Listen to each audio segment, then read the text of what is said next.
Australia's Christmas debt hangover. Let's have a look. Good evening, everyone. Florian Heise here with my evening stein of coffee. Before I sit down to do some work, I thought we would have a look at this article. 1 in 3 Australians start 2020 with a Christmas debt hangover. Now, before we get into this, if you have a Christmas debt hangover, what is your plan to deal with it? Are you using the snowball method? Are you using the avalanche method? Snowball, go after the smallest one first, go up there. Avalanche, go after the one with the biggest interest. Let us know in the comments, guys. Or are you an Afterpay fan? Have you used Afterpay and are now starting to regret it? Or is it completely under control? Or did you do what I did and get the wife to do all the Christmas shopping and only buy a silver coin for Secret Santa and have your brother-in-law steal it off you when they could exchange presents? The only one. And he works on a silver mine. It's not fair. Not fair. So millions of Australians have kicked off the new year with a mountain of debt weighing them down. That's a concerning sign.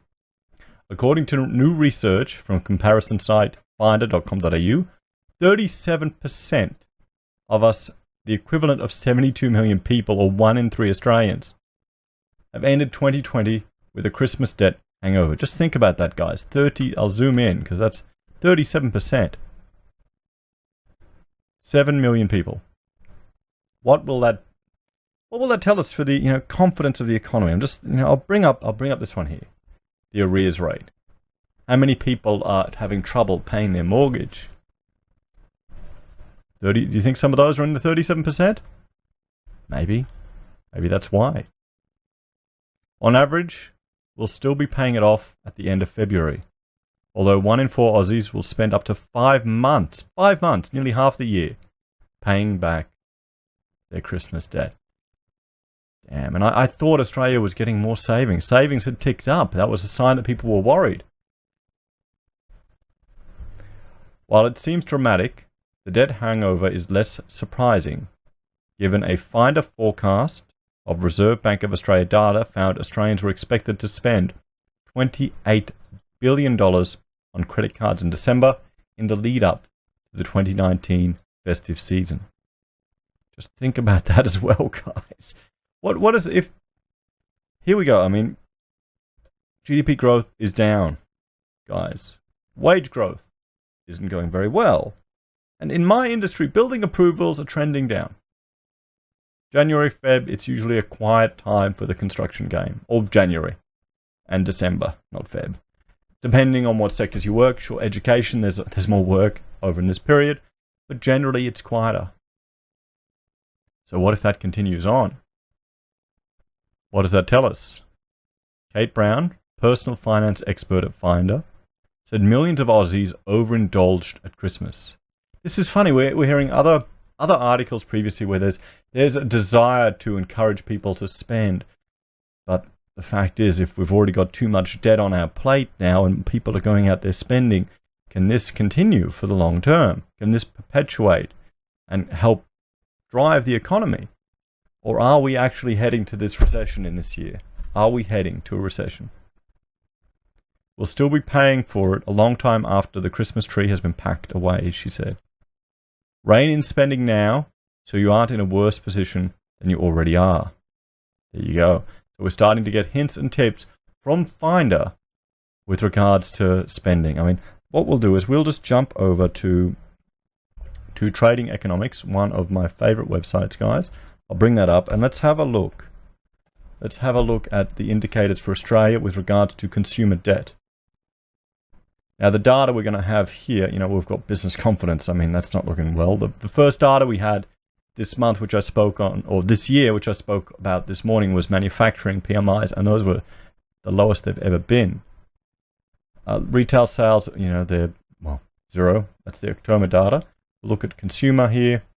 What do we have? Consumer credit, consumer spending, household debt to GDP. Let's have a look at those. And personal savings.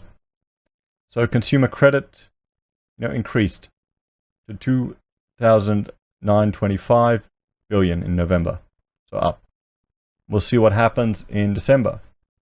Consumer spending has also increased to 7,716 Australian million in the third quarter. Household debt to GDP is going down. And household savings took a big jump in the second quarter of 2019. So it'll be interesting to see where that goes in the end of the year, particularly if they're saying 37%, nearly 40% of Australians bought on credit. How much of that is Afterpay? And I know it's interest-free, guys, but if you miss a payment, if you know you won't be able to pay off the whole lump sum in January, it's always worth starting with what you have. I mean, that's the thing. Or maybe you need to tighten your belt and not splurge so much in Christmas, and maybe cut back on some of the extravagant spending. Then again, sometimes that's a hard lesson people need to learn the hard way. And they're talking about their news app anyway. Sorry, I'm jumping all over the place. Make a budget to help keep your spend within your spending limit, she said. Work out which debts cost you the most in fees and charges, and work to pay them off or move them to a cheaper facility as soon as possible. So she's talking about the avalanche method. Snowball method is where you pay the smallest debt off first, regardless of the interest, to get psychological benefits for hitting milestones. The avalanche method is paying off those that cost you the most, regardless of the size. She said people with unmanageable credit card debt would benefit from moving the outstanding debt to a new zero-interest deal, which would help to pay it off sooner. At the end of 2019, there were plenty of banks offering 0% interest for up to 26 months, she said. The research also found that when it comes to paying off debt, most Australians will use their savings to create a clean slate, while 11% will use a balance transfer card to consolidate their debt. But isn't that the risk where you're just moving it around from one credit card to the other credit card to the other one? A quarter of us will take between 1 and 5 months to repay our Christmas debts, with 5% taking 6 to 11 months, and 6% will need a year or more. So 6% of the people with these debts will be incurring future Christmas debts to pay them off. I guess this is why those Crisco things are popular, the hamper stuff. Or maybe people just don't. People need to get better at budgeting, don't they? Well, that comes back to the lack of financial education that people have, financial understanding. I was watching a Dave Ramsey episode where a lawyer was asking him for advice, and she didn't actually understand the concept of opportunity cost. And I found that quite shocking, really. A highly educated lawyer. Well, I mean, the fact that she was working in government earning 70 grand as opposed to going in the private sector just showed, and that's how he was framing it to her, going, well, there's an opportunity cost. And this was in the United States, so they were giving her advantages of her student debt, her student loan. It sounded quite messy, actually quite horrific. But that's the thing. That just reiterated to me the lack of understanding of some of these principles, which are so important.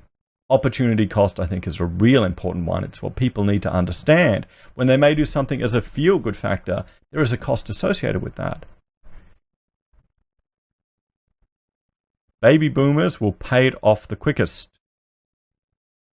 with those from that generation taking just 3 weeks. 3 weeks. So they're pretty much just waiting for the statement to arrive in the mail, because they probably get it still sent in the post, and they'll write their check out and send that in the post to pay it off. I don't mean to make fun, boomers.